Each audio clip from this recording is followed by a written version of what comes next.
بسم اللہ. اب دوستوں نے پوچھا تھا کہ یہ عبداللہ اتھم کی پیشگوئی والا سلسلہ کیا سلسلہ ہے. عبداللہ اتھم کی پیشگوئی پر بالکل اسی طرح مرزا صاحب کے جو بے شمار جھوٹ ہیں، انہی جھوٹوں میں سے یہ ایک پیشگوئی بھی ہے جو کہ بڑی بری طرح فیل ہوئی ہے. اور ایسی بری طرح فیل ہوئی ہے کہ مرزا صاحب کو نہ صرف یہ کہ اس پیشگوئی میں تبدیلیاں بھی کرنی پڑی ہیں اور اس کے مطلب بھی اور بتانے پڑے ہیں، اور پھر اس تبدیلیوں میں بھی مزید جھوٹ بولے گئے ہیں جن سے مرزا صاحب مزید جھوٹے ثابت ہوتے ہیں. تو اس کا بیک گراؤنڈ یہی ہے کہ مرزا صاحب کو قصر صلیب کرنے کا شوق چڑھا تھا،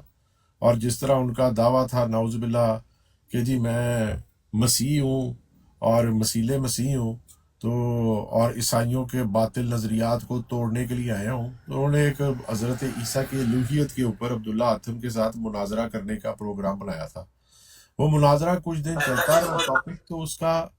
حضرت عیسیٰ کی الوہیت تھا، لیکن مرزا صاحب نے اس سارے مناظرے میں اپنی ہی تعریفیں اور میں ہی سب کچھ ہوں اس چیز کی طرف، اور مزید ان کی کتابوں کی طرف ان کے جھوٹے ریفرنسز جو ان کا ہمیشہ کا تھا وہ اپنے بیان کا حصہ بنانے لگے، جس کی وجہ سے وہ مناظرہ مزید نہیں چل سکا. اب اس مناظرے کے دوران مرزا صاحب کے بقول ایک موقع ایسا آیا کہ جناب عبداللہ اتھم نے نعوذ باللہ نبی کریم صلی اللہ علیہ وسلم کی توہین کی. اور مرزا صاحب نے بعد میں کہا کہ کیونکہ اس نے توہین کی ہے اور اب اس کے لیے کوئی چارہ نہیں کہ آج کی تاریخ سے 15 ماہ کے عرصے میں یہ شخص جو ہے اس سزائے موت حاویہ میں نہ پڑ جائے، تو مرزا صاحب نے کہا کہ میں ہر سزا کے لیے تیار ہوں،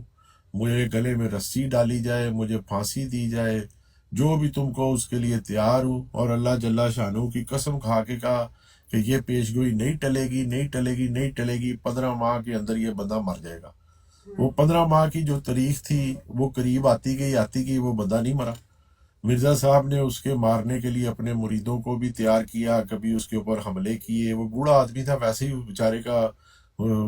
آخری دنوں کے دن چل رہے تھے، لیکن پھر بھی اس کو ڈرا کے دھمکا کے اس کے اوپر حملے کر کے اس کے کمرے میں سانپ بھی چھوڑ کے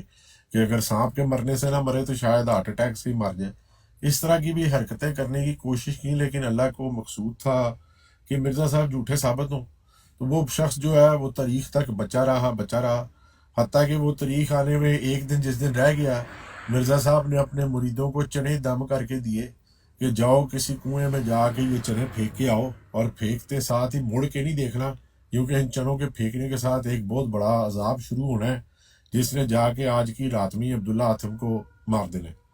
تو وہ بہرحال عبداللہ اتھم مرا نہیں، اور وہ روحانی خزائن کی جلد نمبر 9 صفحہ نمبر 27 ہمیں خود مرزا صاحب کے اپنے قلم سے لکھتے ہوئے نظر آتے ہیں وہ کہ جب عبداللہ اتھم کی پیشگوئی پوری نہ ہوئی اور لوگوں نے جشن منائے اور چیزیں کی، تو مرزا صاحب کی بڑی سبقت ہوئی.